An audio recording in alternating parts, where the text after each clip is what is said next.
Yini ufunani? Ufuna sikugijimise? Ufuna sikuncenge Beyonce? Hey, uSilo uNompumelelo, bengikade ndingamqondi. Njebe emayaze emyebelela nejonge phansi nje, angekho umqondo. uSilo uNompumelelo, sekutheni ngokuhlulana embiza ngoBeyonce? Ube nguBeyonce xa kwenze njani? Good morning, guys. Welcome back to my channel. Thank you so much for joining me. Thank you for being here. I really appreciate. Yo, hayi andiyazi le Beyonce yenziwa zezi couples. Sifelani kanti thina? uNompumelelo noHlulane, hayi guys, le couple indidisappointile kakhulu, andifuni ungatsho. In fact, I feel I owe an apology because kaloku videos zami eziyi-2 were dedicated to this couple le, uNompumelelo noHlulane. I was praising them, rooting for them, yonke nje le nto. Bendiyithanda kakhulu le couple bethunana. Onke amaqanda wam bendiwafake kwile basket ibizwa ngoba nguNompumelelo noHlulane. Ngoku onke loo maqanda lawo hayi atyumkile, ndishiyeke nje mna ndiyidindi ndingazazi uba mandithini. Ngoku ndiyi-mincemeat, I'm telling you. uNompumelelo I feel akamthandi nje uHlulane and akakwazi nopritenda, uyazibonakalisa nje uba akamfuni and akakhombisi ezamthanda anytime soon. Ayikho nje into erayithi ke yenziwa nguHlulane emehlweni kaNompumelelo erayithi. I mean kwi-period and then uGuy umphathele ii-flowers, umphathele i-medication for i-period pains, ukhombisa just a little happiness intombazana. And then the next minute the same man ogqiba ukukhombisa lonke olu thando, konke ukukhathalela, he opens up to you about his mother that is sick and wena you don't know what to do. Awukwazi umcomforta, awukwazi umbonisa uthando nje, just nje oluncinci. Azange ndiyibone into enje, andizange mna ndimbone umntu ongazazi uba makenzeni xa omnye umntu ekhala intliziyo yakhe ibuhlungu athi akazazi uba makenzeni, instead afune ukumnika i-high five. Usuka phi nale ntombazana? Yo, I was so bored nguNompumelelo shem, ibingathi ndingangena kulaa TV ndifike ndimshukumise. I mean, hug this man Nompumelelo, hug him. High five ingena phi? Umcinga umnika i-high five ingena phi i-high five apha emntwini owaridi ngokugula kamamakhe? Hayi Nompumelelo, shame, this girl lacks kindness. Akekho kind nje at all, period. Uzazi yena uba ungumntu, akakwazi ucingela omnye umntu and complaining about everything. uHlulane took the initiative of sending you an SMS but wayithumela ngesiTsonga. I mean, you married a Tsonga man, nawe uthathe wenze yakhe inxaxheba ufunde isiTsonga. Kuneento ezilula ngokuya online uyofunda kooChatGPT wenze whatever. You should learn, at least ube khona izinto ezimbini ezintathu ozaziyo, ungami ngoba wena ungumXhosa. SingamaXhosa nathi ezinye ii-languages siyazifunda, asibambeleli kuloo nto leyo. So akhange azidine nozidina ayikhangele kooChatGPT uba le message ithunyelwe nguHlulane ithini, because mna ibibindim benza igugula, libenza ukungena online ndiyijonge uba le message ithini and then ndijonge how to respond ngesiTsonga, ndimresponde ngesiTsonga. Hayi andimazi lo maqina suba usuka phi lo Nompumelelo. Lo uqinileyo kanje akafuni umuva, akafuni utshifta, akafuni uthini, ingathi ubuya kwi-exile, izinto akazazi. And the part apha angaphekanga, athi ubuzile kuHlulane uba angapheka. What kind of a question is that? Umbuza njani indoda uba ndingapheka? Ucinga ntoni wena xa kuthiwa ke ngoku masisebenzise yakho i-common sense? Wena ucinga uba mawenze ntoni xa ungapheki? Ucifa uba uzotya ntoni? Akonye kuzoselwa amanzi? Shem, uHlulane udiniwe, he tried umntana abantu, uzamile, ndiyam-understanda nam the fact that ude aziphathele ukutya ngaphandle. Yho, and nanku uNompumelelo naye ngeentloni enganazonke uyabuza ukutya uba kumnandi, nacaba nawe uyakufuna uba ulambile kaloku. Hayi andiyiboni kakuhle le kaNompumelelo noHlulane. uNompumelelo akazami at all, akho kwanto ayizamayo. Instead uyakhomplayina yena, ufuna uba maka-andastendwe, ufuna uba makathini, but akamcingeli omnye umntu, akamazi omnye umntu nje at all. uHlulane ufumene ii-tips kuLisiba uba makenzeni uqhatha uNompumelelo. I wish angasebenzisi nezo tips. Mna uHlulane andisafuni azame anything, uzamile enough. Makamyeke ngoku lo Nompumelelo ayenje ngale ndlela yiyo, angaphinde amzame nje at all. Makaqhubeke yena ephekelwa kule ndawo aphekelwa kuyo, atye, abuye endlini akhwele ebhedini alale. utsho kona kaloku ufuna kanjalo and uthi because uthi uthetha too much nothetha oku caba kurongo fanele ungathethi uthule. So makathi ebuye emsebenzini abuye azikhwelele ebhedini azithulele alale kuzoba nephisi ke ngoku. And then sibe noLisiba noMatsidiso. Apha hayi kusezoba nzima kwezi couples nje.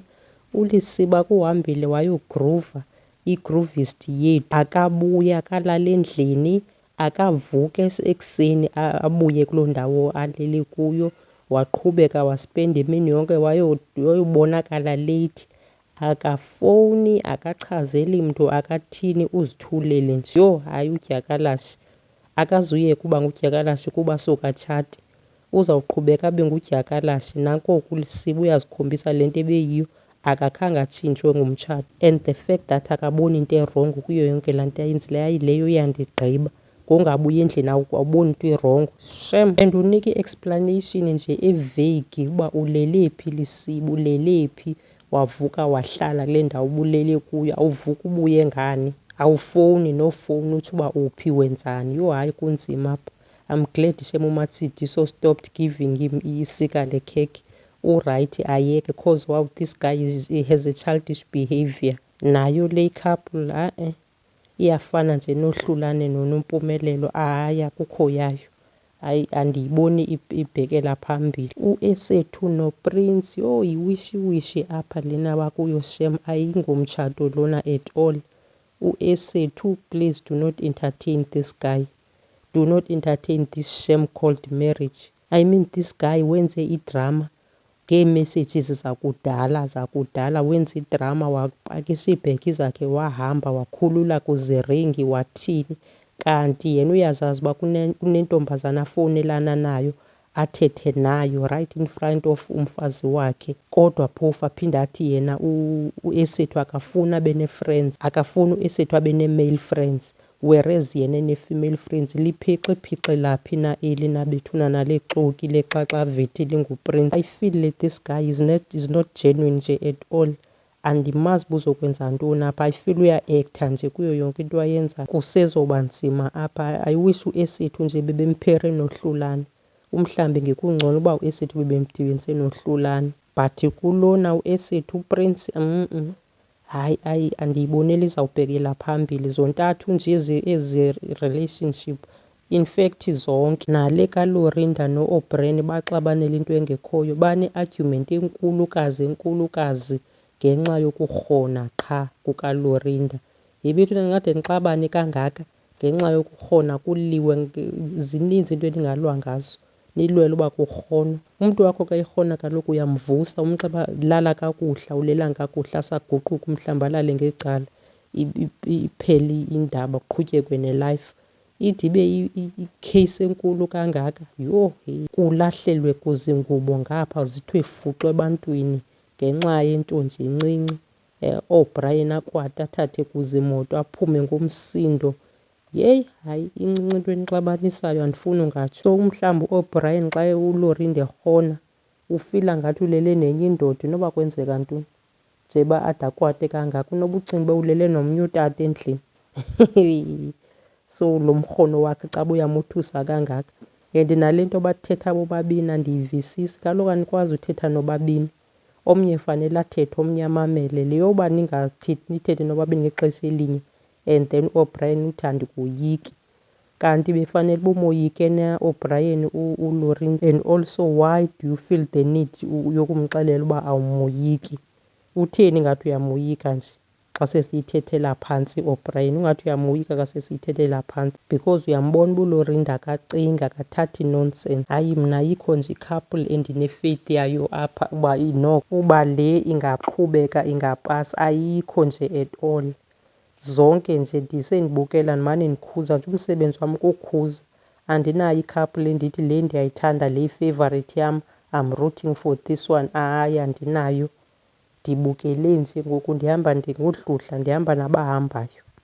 Ndawubona kumhlambi ngaloo mini xa kuthe kwanentlantsinyana, kodwa yona le kaPrince noEsethu ayisoze nje ipase leya. Kwi-episode ya-next week nanku uPrince upakishile futhi uyahamba, umpakishi omkhulu.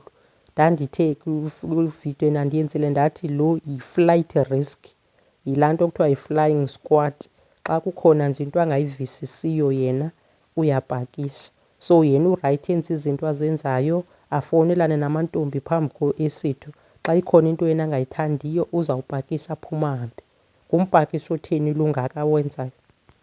I wish ke uhamba for good. Nje besimbona epakisha ephuma ehamba, I wish uhamba for good, angaphinde abuye amyeke esithu.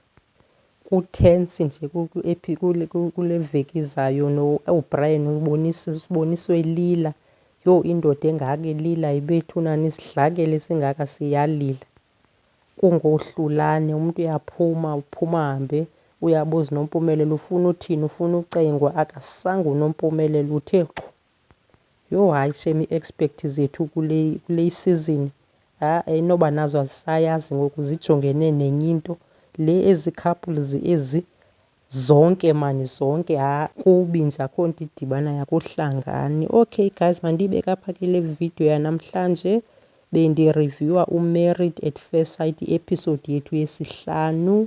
Thank you so much for watching. Do not forget to subscribe if you haven't subscribed yet. Until next time, thank you for watching. Bye for now.